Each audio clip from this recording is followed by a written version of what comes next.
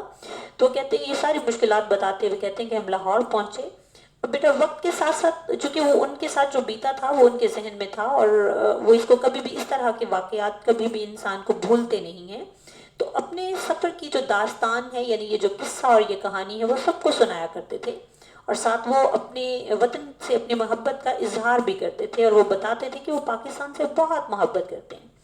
تو بیٹا یہی وجہ ہے کہ جیسے ہی 14 اگست کی تقریبات شروع ہوتی تو ان کا جو چہرہ تھا وہ خوشی سے کھل اٹھتا تھا، ان کے چہرے پر جو خاص چمک آ جاتی تھی۔ وہ اس دن کو ایک عام دن کی طرح نہیں سمجھتے تھے، چونکہ وہ آزادی کی ایک جو لذت تھے اس سے آشنا تھے، ان کو پتہ تھا کہ آزادی کیا چیز ہے اور یہ کس طرح سے حاصل ہوئی ہے، لہٰذا وہ خوش ہوتے تھے 14 اگست کے آنے پر۔ تو لہٰذا آج بھی کہتے جب 14 اگست کا دن آیا تو ساجد صاحب معمول کے مطابق، یعنی جس طرح سے پہلے وہ تیار ہوتے اور تیار ہو کر گاڑی میں نکلتے تھے اسی طرح سے وہ نکلے۔ انہوں نے رضا اور آمنہ کو اپنے ساتھ لیا اور سب سے پہلے مزار اقبال پہنچے، چونکہ لاہور میں رہائش تھی تو مزار اقبال پر پہنچے اور وہاں پر انہوں نے فاتحہ پڑھی۔ ساتھ وہ بتاتے ہیں کہ شہر بھر میں جشن کا سما تھا، یعنی تمام جو گھر بازار گلیاں دکانیں سڑکیں رنگا رنگ جھنڈیوں سے اور جھنڈوں سے سجی ہوئی تھی، یعنی لوگوں نے اپنی خوشی کا جو اظہار کیا تھا وہ کسی نے گھروں میں جھنڈیاں لگائی ہیں، بازاروں میں جھنڈیاں لگائی ہیں، دکانوں پر بھی لگائی گئی ہیں، جھنڈے لگے ہوئے ہیں۔ اس کے ساتھ بچے جو ہیں ان کے چہرے پہ خوشی سے چمک رہے تھے۔ مینار پاکستان پر کہتے جب وہ پہنچے تو اس قدر وہاں ہجوم تھا کہ پاؤں رکھنے کو جگہ نہ تھی، بلکہ کندھے کے ساتھ کندھا رگڑا جاتا تھا، یعنی بہت زیادہ وہاں پر ہجوم تھا۔ نوجوان موٹر سائیکلوں کو پاکستانی جھنڈوں سے سجائے گھوم رہے تھے، یعنی اب یہ نوجوانوں کا ذکر کیا جا رہا ہے کہ نوجوان جو تھے اگر ان کو دیکھا جائے تو وہ بھی اس تقریب سے بھرپور لطف اٹھا رہے تھے، اور اپنے موٹر سائیکلوں کو انہوں نے جھنڈوں سے سجایا ہوا تھا، یعنی جھنڈے جو ہیں وہ موٹر سائیکل پر بھی لگائے ہوئے تھے۔ تو یہ سب دیکھ کر ساجد صاحب جو تھے وہ بہت خوش ہو رہے تھے۔ اس کی وجہ بیٹا یہ ہے کہ انہیں آزادی کی نعمت کا صحیح شعور تھا، یعنی صحیح سمجھ بوجھ تھی، کیونکہ انہوں نے یہ سارا اپنی آنکھوں سے دیکھا تھا۔ جو چیز آنکھوں سے دیکھی ہوتی ہے نا بیٹا اس کی زیادہ اچھی طرح سمجھ آتی ہے، تو یہی وجہ ہے کہ انہیں پتہ تھا جو کچھ ان کے ساتھ بیتا تھا۔ تو اب وہ سارا دن جو ہے وہ بچوں کو لیے جشن آزادی کی تقریبات کے مختلف جو مناظر تھے وہ دیکھتے رہے۔ جیسے ہی شام ہوئی تو شام سے ذرا پہلے وہ مال روڈ سے ہوتے ہوئے گھر لوٹ آئے۔ گھر واپس آئے تو دیکھا کہ رضا کی جو امی جان ہیں انہوں نے بھی بڑا چائے پر اہتمام کر رکھا تھا۔ اب یہ بھی انہوں نے بھی جو چائے پر اہتمام کیا یہ بھی ایک خوشی کا اظہار تھا۔ کچھ لوگ ہر بیٹا ہر ایک کا ایک اپنا انداز ہوتا ہے خوشی کا اظہار کرنے کا، تو ان کی امی نے پرتکلف چائے کا اہتمام کیا۔ کھانے لوگ کچھ لوگ جو ہے وہ کھانے بناتے ہیں اچھے سے، کچھ لوگ جو ہے وہ کیک کٹ کرتے ہیں، یعنی اپنے اپنے طور پر جب وہ انتظام کیا جاتا ہے اس کو اہتمام کیا جاتا ہے 14 اگست کی خوشی کو منانے کا۔ تو چائے پیتے ہوئے رضا نے پھر دادا جان سے پوچھا، دادا جان یہ تہوار اور جشن کیوں منائے جاتے ہیں؟ تو اس پر پھر دادا جان نے بتایا کہ جس طرح لوگ اپنی زندگی کے اہم دنوں کو یاد رکھتے ہیں نا، جیسے بیٹا ہم اپنی زندگی کے اہم دن ہم یاد رکھتے ہیں کہ جی ہماری برتھ ڈے کب ہوتی ہے، اگر کسی کی شادی ہوئی ہے تو وہ اس کی ویڈنگ اینیورسری کب ہوتی ہے، ہمارے انگیجمنٹ کا ڈے کون سا تھا، یا ہم نے کس روز جو ہے وہ ہم اسکول میں داخل ہوئے، یا بہت سارے ایسے دن ہوتے ہیں جو ہم ذہن میں رکھتے ہیں اپنے، یعنی اہم دن ہم سمجھتے ہوئے، لیکن یہ ہماری اپنے ذاتی طور پر یہ ہمارے ذاتی دن ہوتے ہیں۔ تو لیکن قوموں کی اجتماعی زندگی میں بھی کہتے ہیں کہ کچھ دن ایسے ہوتے ہیں جو بہت اہمیت رکھتے ہیں، اور قومیں جو ہیں وہ ایسے دنوں کو پھر بھولتی نہیں ہیں، اور ان دنوں کو پھر یاد رکھنے کے لیے اور لوگوں کو بھی ان دنوں کا احساس دلانے کے لیے جشن اور تہوار منائے جاتے ہیں۔ یہ سب جو ہوتے ہیں نا یہ قومی تہوار کہلاتے ہیں۔ تو وہ بتاتے ہیں کہ چونکہ آج کے دن ہمیں آزادی ملی تھی تو اسی نسبت سے اس قومی تہوار کو یوم آزادی کہا جاتا ہے۔ تو اب دادا جان جو وہ بچوں سے سوال کرتے ہیں کہ کیا آپ مجھے کسی اور قومی تہوار کا نام بتا سکتے ہیں؟ تو رضا جو ہے وہ دادا جان کو بتاتا ہے کہ ہم ہر سال 23 مارچ کو یوم پاکستان مناتے ہیں۔ تو دادا جان جو ہے وہ اس کی معلومات پر اس کو شاباش بھی دیتے ہیں اور بتاتے ہیں کہ 23 مارچ 1940 کو منٹو پارک لاہور میں قرارداد پاکستان پیش ہوئی تھی، اور یہ 23 مارچ کا دن جو ہے اسی تہوار کی یاد میں منایا جاتا ہے، یعنی اسی یاد میں منایا جاتا ہے۔ پھر وہ بتاتے ہیں کہ اس دن ہم نے کس طرح سے جو ہے وہ پیش کی تھی ہم نے تحریک اپنی، اور اس کو منظور کیا گیا تھا۔ بیٹا اس کے بعد صفحہ نمبر 41، اس کے مشکل الفاظ کے معنی، یہ آپ کے سامنے فوجی پریڈ